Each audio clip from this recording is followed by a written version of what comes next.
Step out of the vehicle now.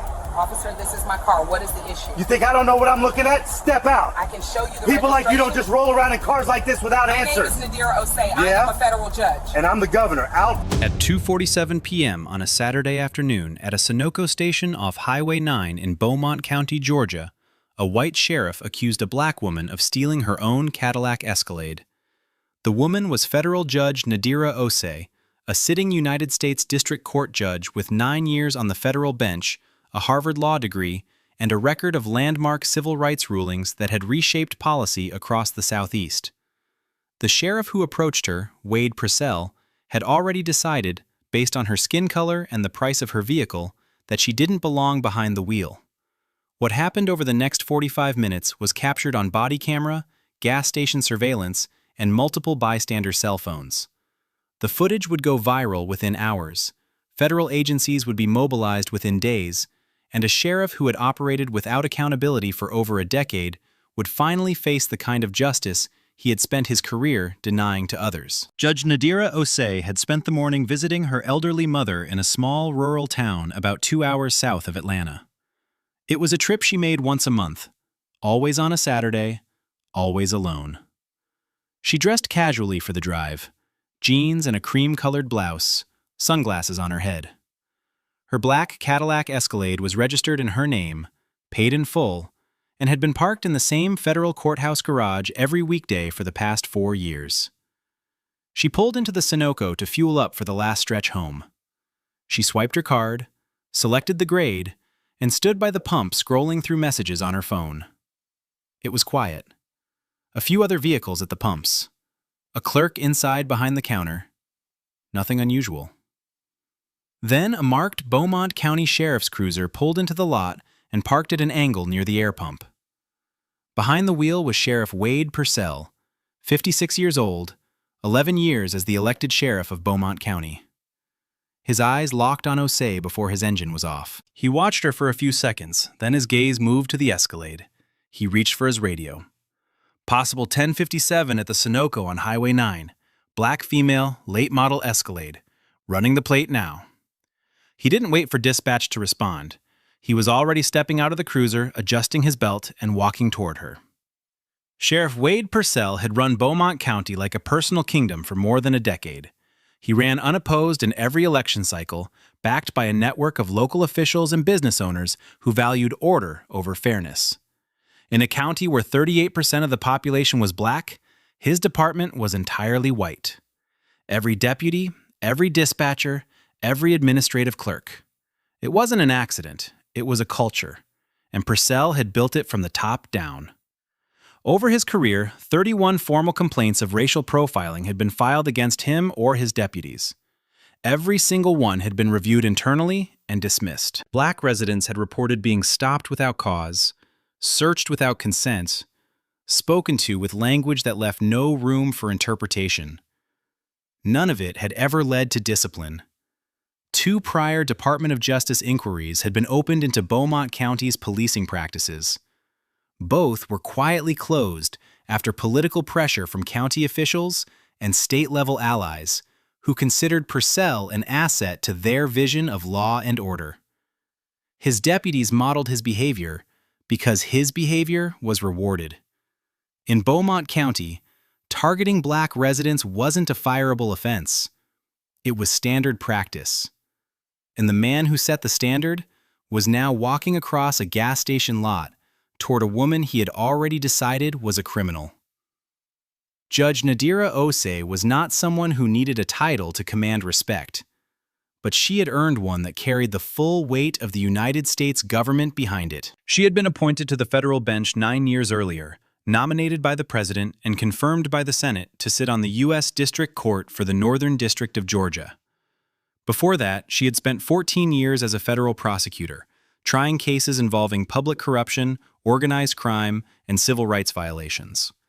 She had argued twice before the United States Supreme Court and won both times. Legal scholars cited her rulings in textbooks. Attorneys across the Southeast knew her name and her reputation for fairness, precision, and an unwillingness to tolerate abuse of power in any form. But Nadira Osei was also a black woman, who had grown up 40 minutes from the gas station where she now stood. Her mother had been a school teacher in a county where black teachers were paid less and promoted last. Her father had been a mechanic who built a small shop from nothing and kept it running for 30 years despite permits that were mysteriously delayed and inspections that came twice as often as they did for white-owned businesses down the road. She had watched her parents navigate a system designed to exhaust them into silence. She knew what Beaumont County was. She knew what men like Wade Purcell represented. She had spent her career dismantling the legal structures that protected them. None of that was visible at the pump. No robe, no gavel, no nameplate. She was simply a black woman in jeans standing beside an expensive vehicle in a rural Georgia county. And to Wade Purcell, that was enough. Purcell's boots hit the pavement with the deliberate weight of a man who expected compliance before he opened his mouth. He didn't greet her, didn't introduce himself, didn't ask if she needed help. He stopped 6 feet away, hand resting on his duty belt, and spoke with the flat authority of someone who had never been questioned in his own county. "Step away from the vehicle, ma'am." Osei turned from the pump, phone still in one hand. "Excuse me?" Purcell repeated himself, louder this time, his voice carrying across the lot. "I said step away from the vehicle." Before Osei could respond, a second marked cruiser swung into the station and parked at a sharp angle behind her Escalade, blocking her exit. Deputy Kyle Britton, 29 years old, 2 years on the job, stepped out and positioned himself near the rear bumper, one hand on his belt, mirroring his boss. Osei glanced at the blocked vehicle, then back at Purcell. "What is this about?" Purcell's jaw tightened. "This vehicle matches a report of a stolen SUV in the area. I need you to step away now." Osei's voice stayed level. "This is my vehicle. It's registered in my name. I can show you the registration right now. It's in the glove box." Purcell didn't move, didn't acknowledge the offer. His eyes stayed fixed on her face. "I'm not going to ask you again. Step away from the vehicle." A man filling up his truck at the next island stopped and turned. A woman in a minivan lowered her window to watch. Another woman at the pump across from Osei reached for her phone and began recording. The gas station attendant stepped outside the front door and stood with his arms folded, watching in silence. Osei lowered her phone and took one step back from the Escalade. She kept her hands visible. She kept her voice calm. And she kept her eyes on the man who had already decided she was guilty of something she hadn't done. Purcell pointed at the hood of the Escalade. "Hands on the vehicle, now." Osei complied, placing both palms flat on the warm metal. She spoke clearly, her voice loud enough for the bystanders and cameras to hear. "I am complying with your instructions. I have not committed any crime. I am asking you to tell me the specific stolen vehicle report you are referencing." Purcell didn't answer. He jerked his chin toward Britton. "Check the interior." Britton opened the driver's side door without asking for consent, without presenting a warrant, without stating probable cause. He began searching the vehicle methodically, pulling items from the center console, opening the glove compartment, rifling through the back seat. He found a leather garment bag hanging from the rear headrest and unzipped it, revealing a black judicial robe folded neatly inside. He paused for a moment, looked at it, then tossed the bag onto the back seat and kept searching. He pulled out a manila folder thick with legal documents, flipped through several pages without reading them, and dropped them on the passenger seat. He opened Osei's purse, dumped the contents across the console, and sorted through her wallet, keys, lipstick, a small notebook, and a federal courthouse security badge with her photograph and full title printed beneath it. He didn't mention the badge to Purcell. He set it back on the pile and moved to the cargo area. At the pump, Osei stood motionless, palms on the hood, watching the search through the windshield. Her jaw was tight. Her breathing was controlled. 14 years as a federal prosecutor and 9 years on the bench had taught her exactly what was happening. Every element of this stop was illegal. No probable cause, no warrant, no reasonable suspicion that could survive even the lowest standard of judicial scrutiny. She knew it. and she knew the body camera on Purcell's chest was recording every second of it. Purcell's radio crackled. Dispatch responded to his earlier query. The plate came back clean. Vehicle registered to a Nadira A. Osei, residential address in Atlanta. No stolen vehicle flag, no warrants, no alerts of any kind. Purcell heard it. The body camera audio confirmed later that he pressed the radio to his ear, listened, and then lowered it without acknowledging the result. He did not tell Osei what dispatch had said. He did not instruct Britton to stop the search. He did not uncuff her, or step back, or apologize. Instead, he moved closer. The registration doesn't prove anything. You know how many people drive cars that aren't theirs? People like you get behind the wheel of vehicles like this and expect nobody to ask questions. Osei turned her head slightly, still compliant, still controlled. People like me? Purcell ignored the question. I'm going to need your license, registration, and proof of purchase for this vehicle. Osei's voice did not waver. I've already told you. The registration is in the glove box. Your deputy is currently searching my car without my consent. And I am telling you now, clearly and for the record, that I am a federal judge. My judicial credentials are in my bag. You can verify my identity immediately. The body camera captured what happened next with perfect clarity. Purcell's mouth curled into a half smile. He tilted his head slightly. And then he laughed. A short, dismissive sound that carried across the lot. Sure you are, sweetheart. Britton, still leaning into the cargo area of the Escalade, glanced back over his shoulder and smirked. Neither of them checked the credentials. Neither of them ran her name. Neither of them paused for even a moment to consider that the woman standing with her palms on the hood of a fully paid-for Cadillac might be exactly who she said she was. The woman at the next pump kept recording. Her phone had been steady for over 4 minutes now.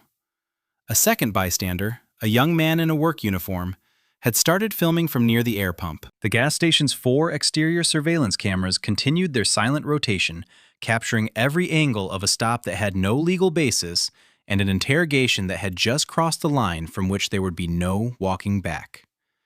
Osei looked directly at Purcell.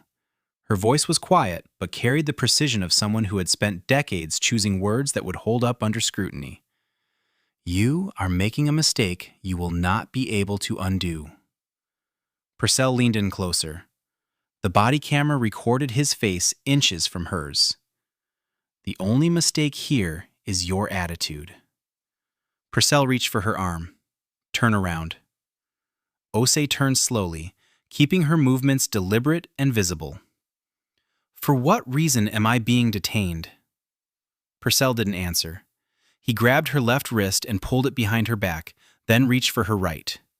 The motion was rough, unnecessary, the kind of force designed not to restrain, but to humiliate.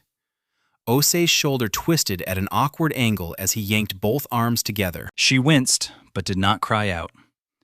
I am not resisting. I am complying with your instructions. I have committed no crime, and I do not consent to this detention. Purcell snapped the cuffs on. The metal bit into her wrists. He tightened them one click past where they needed to be. The body camera captured the sound, a sharp metallic ratchet that echoed against the concrete. He pushed her forward toward his cruiser.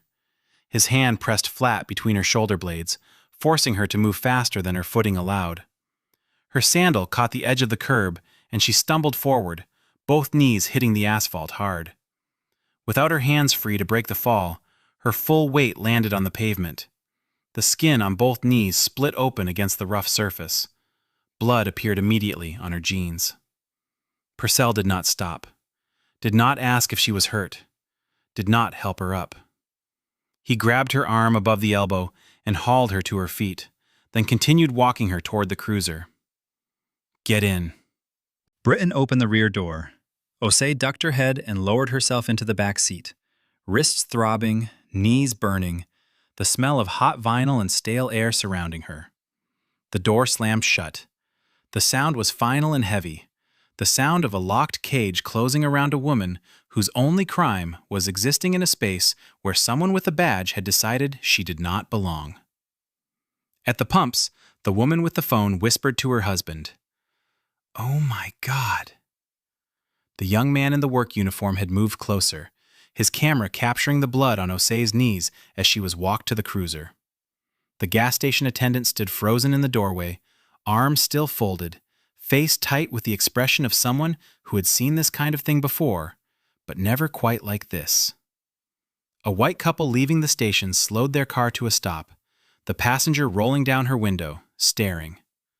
No one intervened. No one said a word loud enough for Purcell to hear. The authority of the badge held everyone at a distance, even as every phone in that lot recorded evidence that would eventually tear that authority apart. Inside the cruiser, Osei sat still. Her back was straight despite the cuffs pulling her shoulders into an unnatural position. Her knees bled through the denim. Her wrists were already beginning to swell where the metal dug in. The windows were closed. The air conditioning was off. The Georgia afternoon pressed heat through the glass and turned the back seat into something close to an oven. She asked to make a phone call. Purcell, leaning against the driver's side door outside, didn't turn around. No. She asked again. "I have a right to contact my attorney." "You'll get your call when I say you get your call." She asked for a supervisor. Purcell turned his head just enough for the body camera to catch the edge of his expression. "I am the supervisor."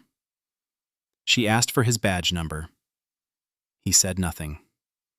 She asked for his full name. Silence. She asked what charges she was being held on. Purcell walked away from the cruiser and stood near the pump island, talking to Britton in a voice too low for the body camera to pick up clearly. Osei sat in that back seat for 38 minutes. No charges were read. No Miranda rights were given. No booking process was initiated. No one brought water. No one checked her injuries. No one cracked a window. She was a sitting United States federal judge locked in the back of a county sheriff's cruiser at a gas station in broad daylight, and the man who put her there had not even bothered to confirm her name. At the 20-minute mark, Purcell returned to the cruiser. He leaned into the open window and looked at her the way a man looks at someone he considers beneath his time. You should have just shown some respect. This didn't have to go this way. Osei met his eyes through the partition. Her voice was raw from the heat, but steady. "You detained me without cause. You searched my vehicle without a warrant. You used force on a compliant individual. You denied me the right to counsel. And you are recording all of it on your own body camera." Purcell stared at her for a long moment. Then he straightened up and walked back to Britton. Meanwhile, the video had already escaped the gas station. The woman at the pump, a retired schoolteacher named Yvonne Shelton, had posted her recording to Facebook with a single caption. They just arrested a black woman at the Sunoco for driving her own car. Within 30 minutes, the video had 40,000 views. Within an hour, it had been shared by 3 civil rights organizations and picked up by a local news affiliate. By the time Osei was still sitting in that back seat, hands going numb and blood drying on her jeans, the world was already watching what Wade Purcell had done. He just didn't know it yet. It was Britton who broke first. He had been standing near the hood of the cruiser, scrolling through his phone, while Purcell leaned against the pump island, chewing on a toothpick, when something on the screen made his face change. He looked up at Purcell, then back at the phone, then back at Purcell again. "We need to run her name." Purcell shrugged. "We ran the plate. That's enough." Britton's voice dropped. "Wade, we need to run her name. Right now." Something in the deputy's tone made Purcell push off the island. He walked over and looked at Britton's phone. Britton had pulled up the Federal Judiciary Directory. On the screen was a photograph of Nadira A. Osei, United States District Judge, Northern District of Georgia. The face in the photo matched the woman in the back of his cruiser. Purcell stared at the screen for a long time. The body camera recorded the pause. It captured him blinking twice. It captured his hand reaching for the back of his neck. It captured the silence that stretched between two men who had just realized the magnitude of what they had done. Britton whispered, "She told us. She told us who she was." Purcell said nothing. He turned and walked slowly to the cruiser. He opened the rear door. He reached in and unlocked the cuffs without making eye contact. The metal fell away from her wrists, leaving deep red impressions in skin that had already begun to bruise. "You're free to go." That was it. No apology, no explanation, no acknowledgement of the blood on her knees, the swelling on her wrists, the 38 minutes in a sealed car in Georgia heat. No mention of the illegal search, the fabricated stolen vehicle claim, the laughter when she identified herself. Just 4 words, delivered in a flat tone, designed to close a door on something that was already far too large to contain. Osei stepped out of the cruiser. She stood in the lot and looked at Purcell for a long moment. The body camera captured her face, calm and unbroken despite everything. Her voice carried clearly across the pavement. "You are not free of what you just did." She did not wait for a response. She walked to her Escalade, where her belongings were still scattered across the seats from Britton's warrantless search. She collected her purse, her judicial credentials, her robe bag, her legal files. She placed everything back where it belonged with the quiet precision of a woman who understood that order mattered, that evidence mattered, that every detail from this moment forward would be scrutinized under a standard of review far higher than anything Wade Purcell had ever encountered. She got in the car. She started the engine.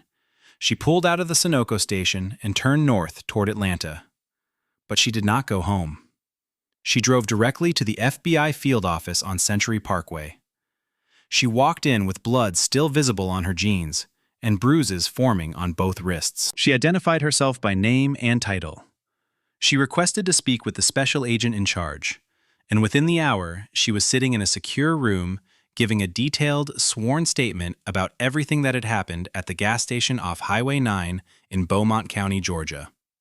She brought her judicial credentials, her vehicle registration, her insurance documents, and photographs of her injuries taken on her phone in the Sunoco parking lot before she left. She provided the names she had memorized: Sheriff Wade Purcell, Deputy Kyle Britton. She provided the time of the stop, the duration of the detention, the specific words used. She recounted every statement, every refusal, every violation of the constitutional rights she had spent her career upholding for others, and that had just been stripped from her in a gas station parking lot by a man who laughed when she told him who she was. The FBI agent taking her statement asked if she wanted to pause.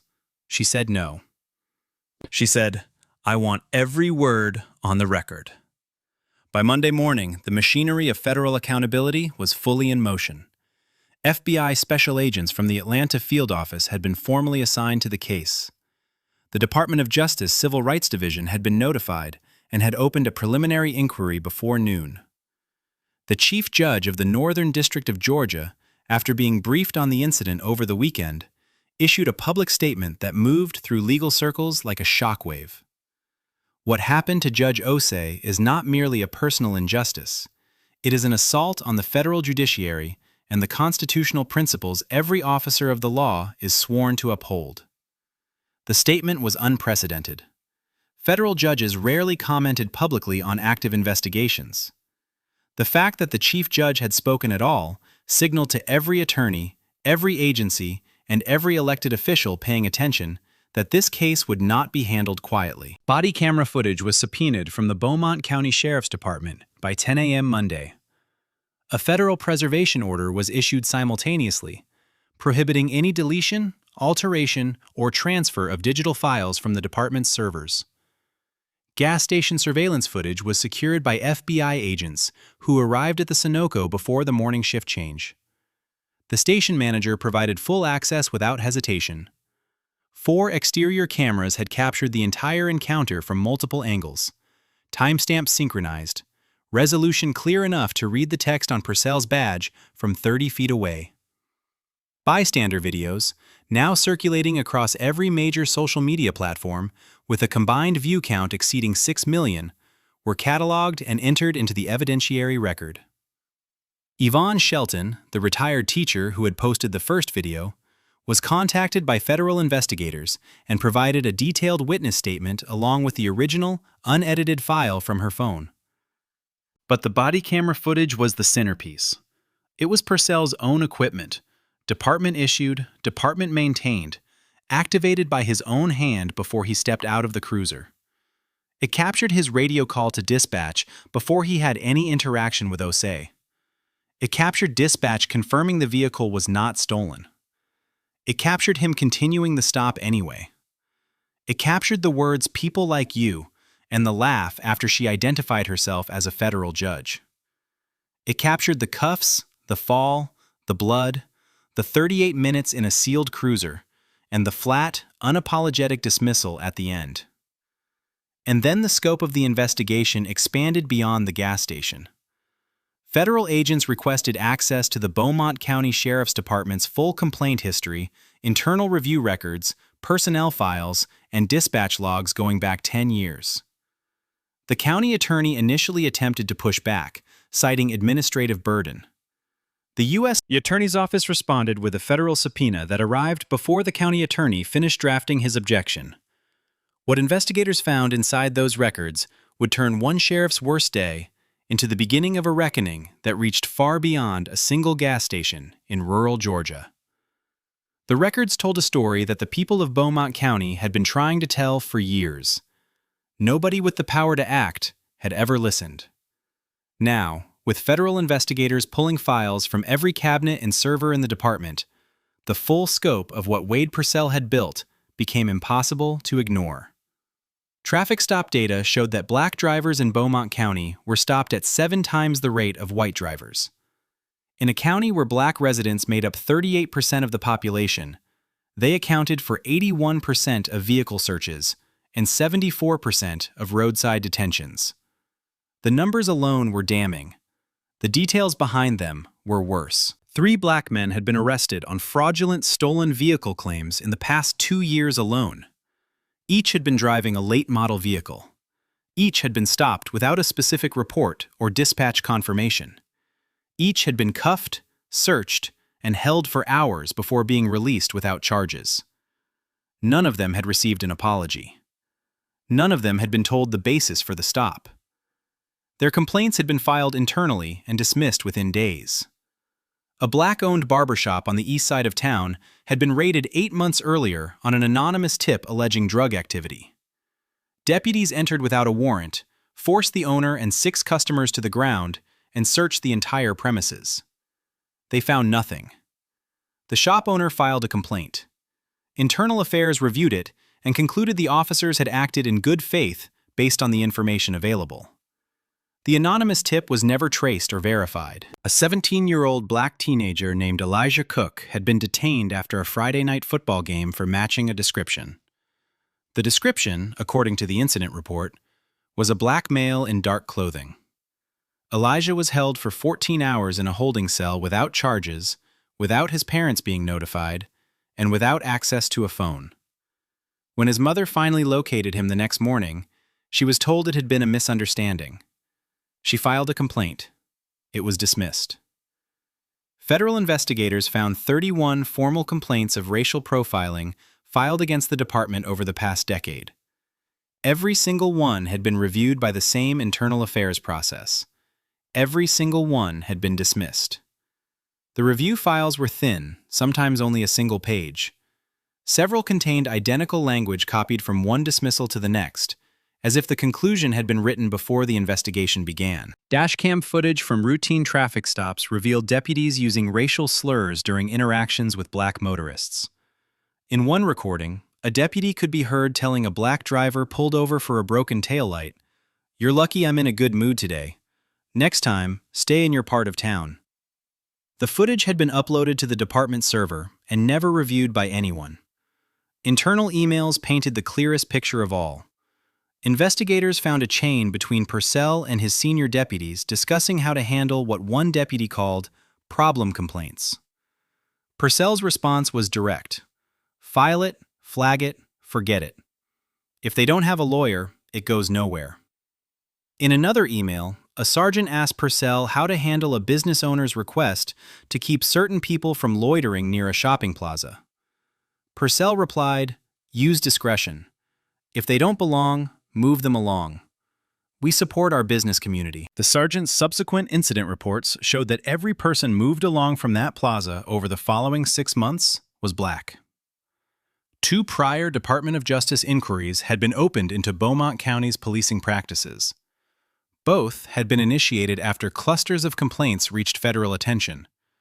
Both had been quietly closed after county officials and state-level political allies intervened, characterizing the complaints as isolated incidents driven by anti-law enforcement sentiment.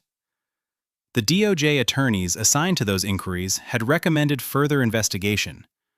Their recommendations had been overruled. The picture that emerged was not of a single bad stop at a gas station. It was a system.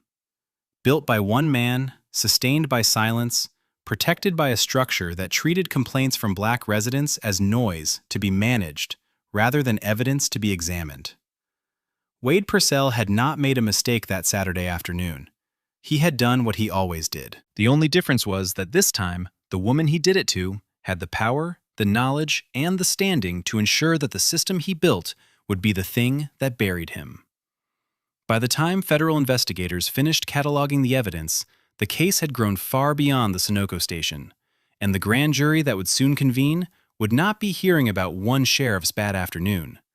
They would be hearing about a decade of institutionalized racism operating under the protection of a badge in a county where accountability had never once walked through the door. Until now. A federal grand jury was convened in the Northern District of Georgia 6 weeks after the gas station incident. The proceedings were sealed, but the scope of the investigation had already become unmistakable to anyone paying attention. FBI agents had spent weeks inside the Beaumont County Sheriff's Department, removing hard drives, copying server archives, interviewing current and former deputies, and collecting sworn statements from dozens of residents who had filed complaints over the years that had gone nowhere. The indictment, when it came, was devastating. Sheriff Wade Purcell was charged on multiple counts: deprivation of civil rights under color of law, 18 U.S.C. paragraph 242, conspiracy to deprive civil rights, 18 U.S.C. paragraph 241, false imprisonment, filing false official reports. Each count carried significant federal prison time. Together, they represented a systematic dismantling of the legal shield Purcell had worn for over a decade. Deputy Kyle Britton was indicted as a co-conspirator, charged with deprivation of civil rights and failure to intervene during an unlawful detention. His participation in the warrantless search of Osei's vehicle and his silence during the 38-minute detention formed the core of the charges against him. Prosecutors noted that Britton had multiple opportunities to intervene, to check Osei's credentials, to report the dispatch confirmation that the vehicle was not stolen, to stop the cuffs from going on. He had done none of those things. 2 additional deputies, Carl Jessup and Aaron Lott, were charged in connection with prior incidents uncovered during the federal investigation. Jessup had conducted the warrantless raid on the black-owned barbershop. Lott had detained 17-year-old Elijah Cook for 14 hours without charges or parental notification. Both had operated under Purcell's explicit guidance. Both had filed reports that investigators determined contained deliberate falsehoods designed to justify actions that had no legal basis. The arrest of Wade Purcell was carried out at 7:15 a.m. on a Tuesday morning at the Beaumont County Sheriff's Department. Federal agents entered through the front door and walked past the reception desk where complaints from black residents had been filed and forgotten for years. They found Purcell in his office, coffee on his desk, framed commendations on the wall. He was read his rights, handcuffed, and escorted out of the building through the same front entrance he had walked through every morning for 11 years. The agents led him past his own deputies, past the dispatch desk, past the evidence room where body camera footage had been stored and never reviewed. His mugshot was taken at the Federal Processing Facility in Atlanta and released to the press by noon. It led every news broadcast in the state. The image showed a man who looked smaller than he had at the gas station, The confidence was gone.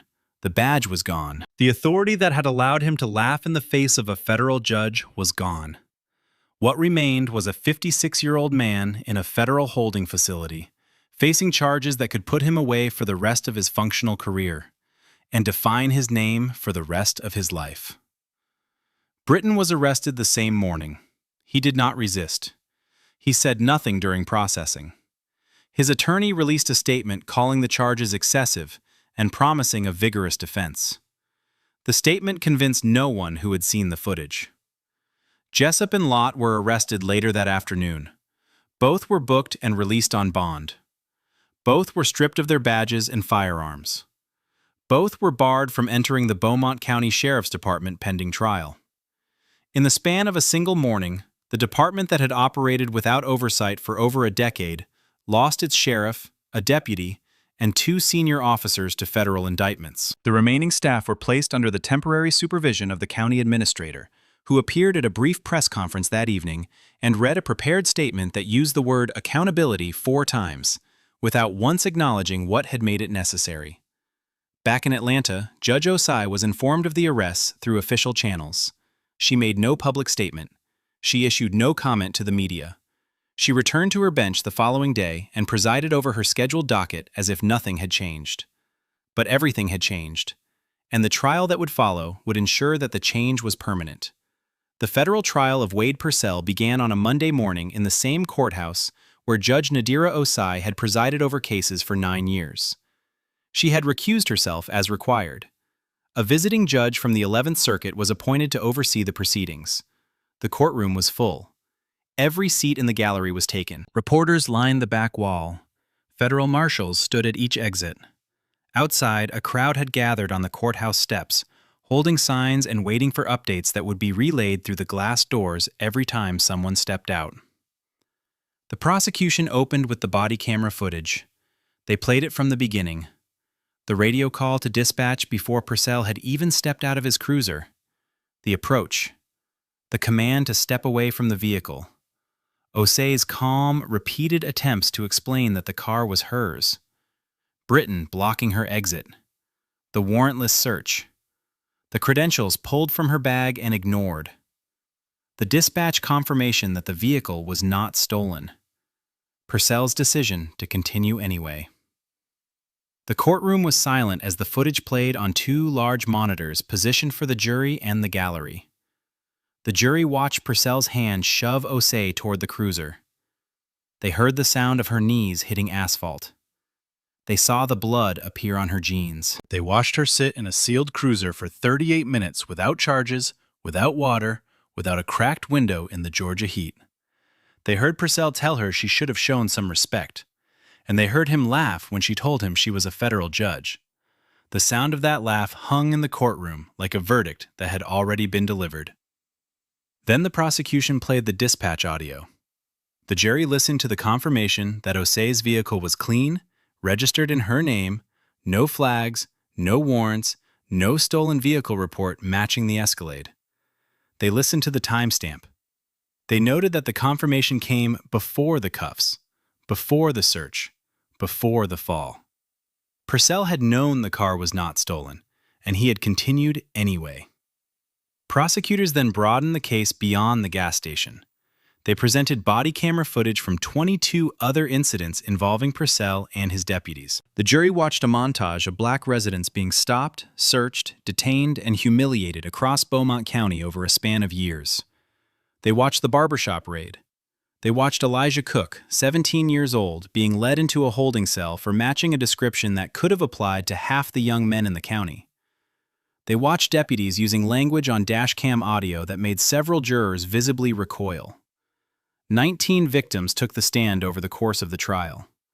They described stops without cause, searches without consent, hours in detention without charges.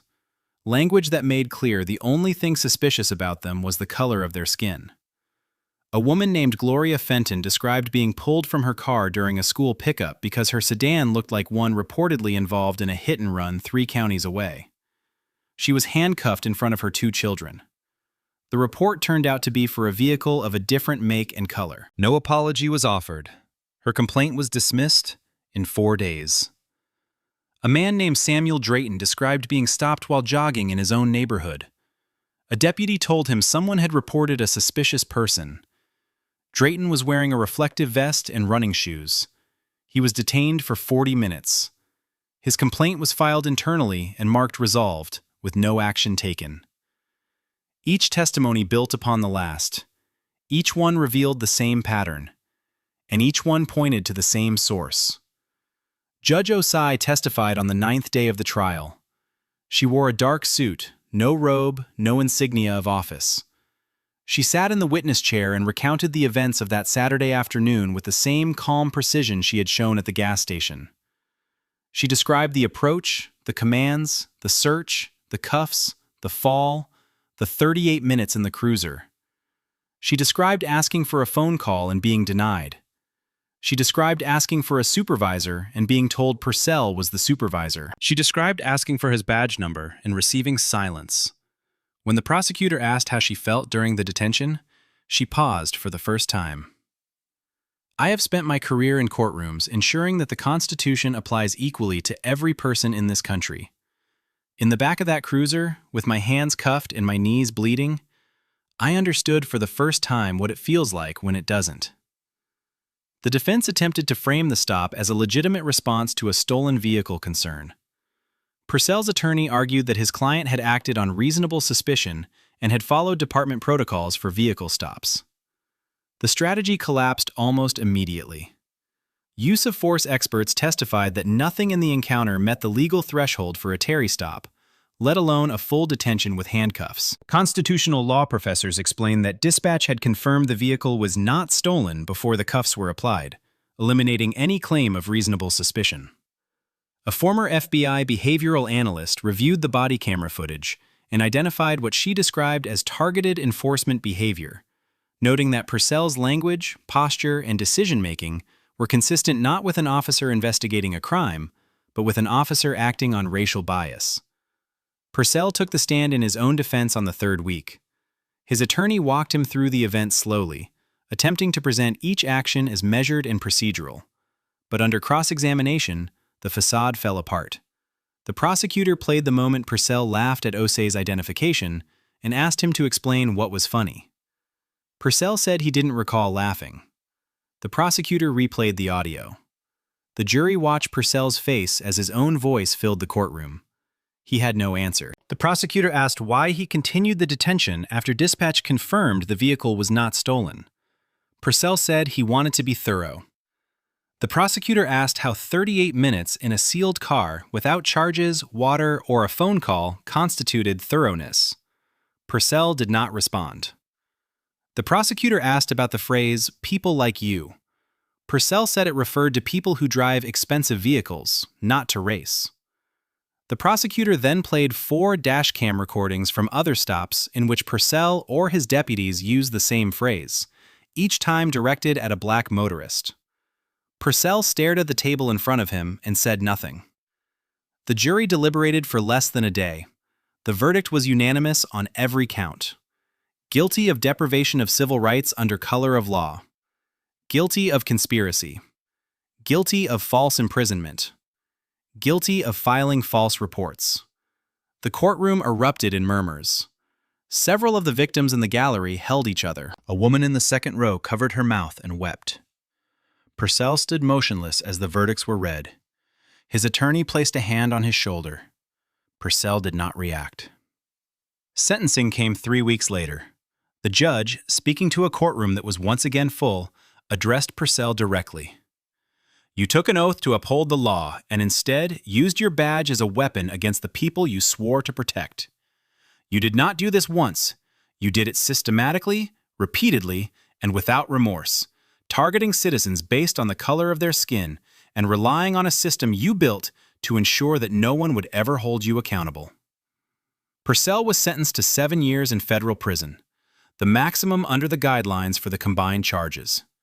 Britton, who had pleaded guilty before trial in a cooperation agreement, received 3 years. Deputies Carl Jessup and Aaron Lott each received 18 months after entering guilty pleas and providing testimony that corroborated the pattern of directed enforcement under Purcell's command. Purcell was taken into federal custody immediately. He did not speak. He did not look at the gallery. He was led out through a side door in handcuffs, the same way he had led Nadira Osei to the back of his cruiser 2 months earlier. Except this time, there was no one to open the door and say he was free to go. The civil lawsuit was filed before the criminal trial concluded. Judge Osei was the lead plaintiff, but she was not alone. 34 additional plaintiffs joined the suit, each one a resident of Beaumont County who had been subjected to unlawful stops, searches, detentions, or harassment by Purcell's department over the preceding decade.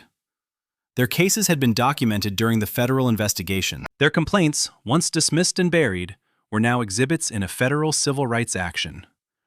The suit named Sheriff Wade Purcell individually, Deputy Kyle Britton individually, Deputies Carl Jessup and Aaron Lott individually, and the Beaumont County Sheriff's Department as an institution. It cited unlawful detention, excessive force, racial profiling, warrantless search and seizure, denial of due process, intentional infliction of emotional distress, and systemic discrimination in violation of the 4th and 14th Amendments and 42 U.S.C. Section 1983. The county's attorneys reviewed the evidence and understood immediately that there was no viable defense. The body camera footage from the gas station alone was indefensible. Combined with the footage from 22 other incidents, the internal emails, the complaint dismissal records, and the statistical data on racially disparate enforcement, the case was not one the county could survive at trial. Settlement negotiations were brief. The county agreed to pay $4.7 million. The amount was divided among the 35 plaintiffs based on the severity of the violations each had suffered. Judge Osei's portion was the largest, but she had made clear from the beginning that the money was not the point. The point was the consent decree. The terms imposed on Beaumont County were the most sweeping police reform measures the district had ever seen. The entire sheriff's department was placed under federal oversight for a minimum of 5 years. An independent civilian review board was created with full subpoena power, the authority to investigate complaints, and the ability to recommend termination of officers found to have engaged in misconduct. Every deputy in the department was required to complete mandatory bias training with quarterly evaluations.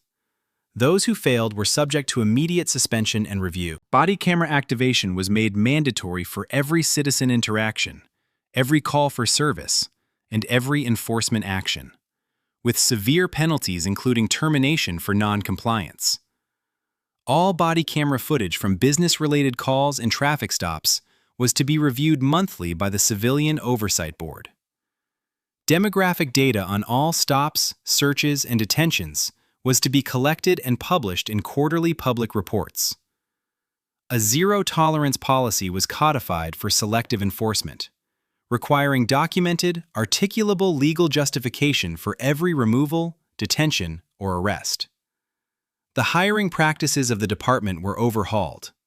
Within a year, the department that had operated for over a decade as an entirely white force added 11 black officers to its ranks, including its first black deputy chief, a 20-year law enforcement veteran named Camille Pryor, who had previously served with the Georgia Bureau of Investigation. Pryor's first act was to reopen every dismissed complaint from the past 10 years for independent review.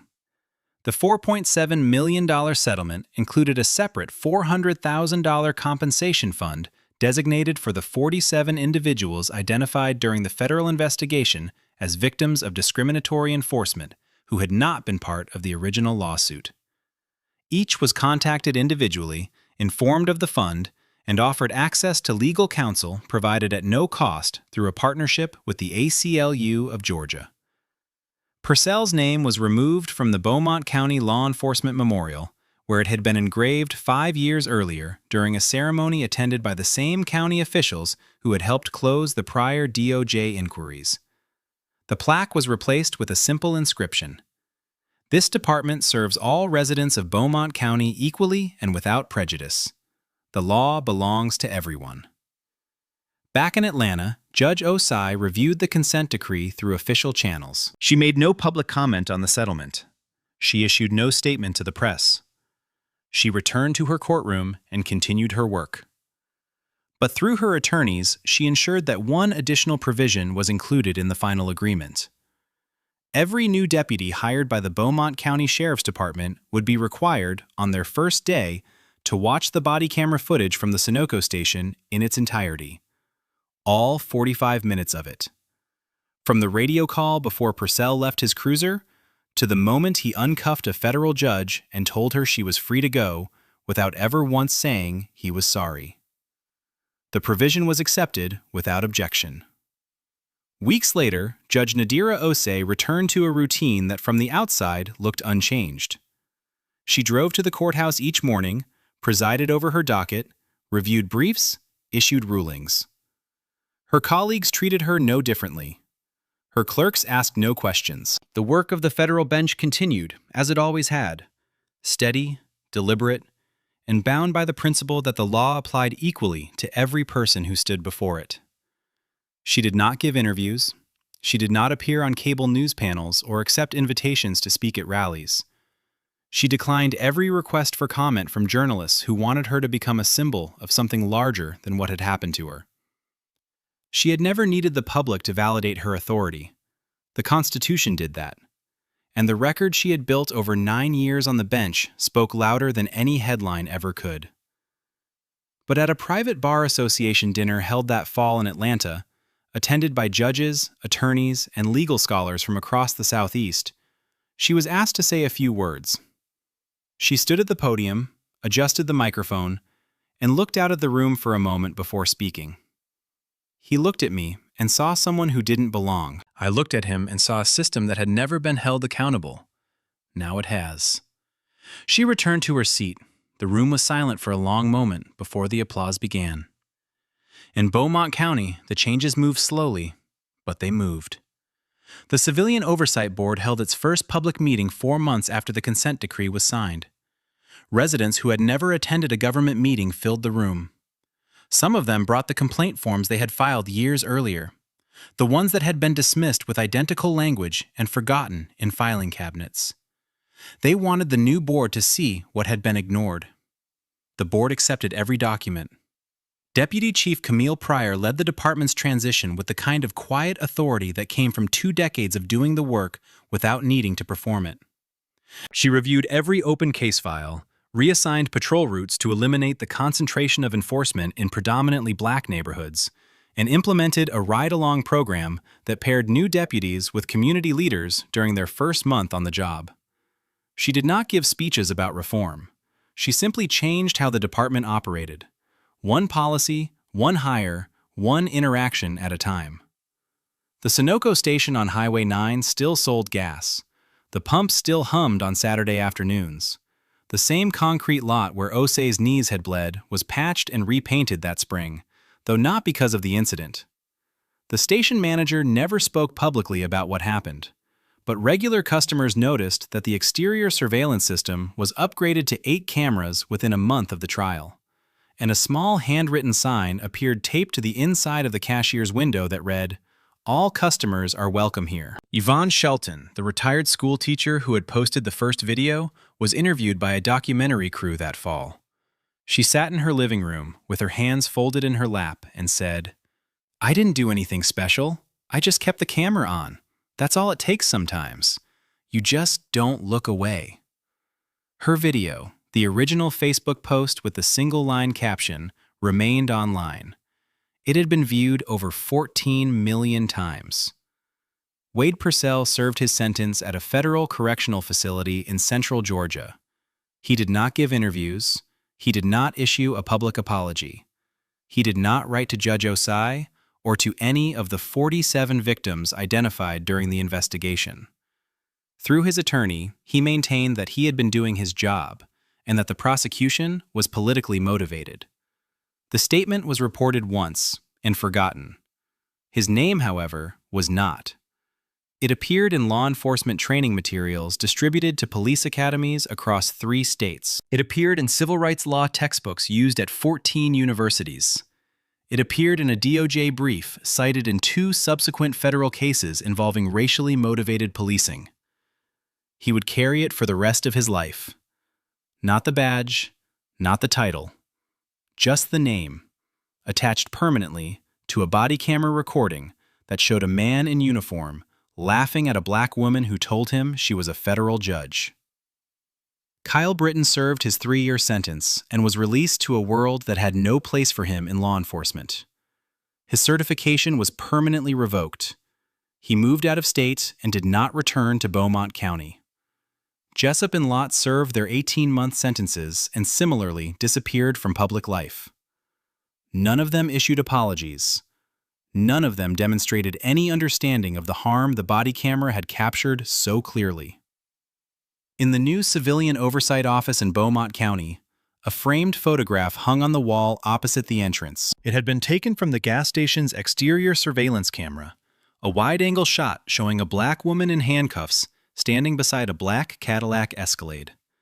An American flag hung from the awning above her. A sheriff's cruiser sat parked at an angle behind her vehicle, blocking her in.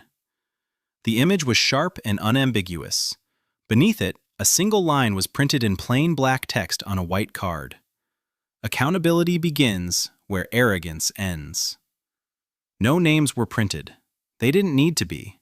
The careers were already gone. The record was already written.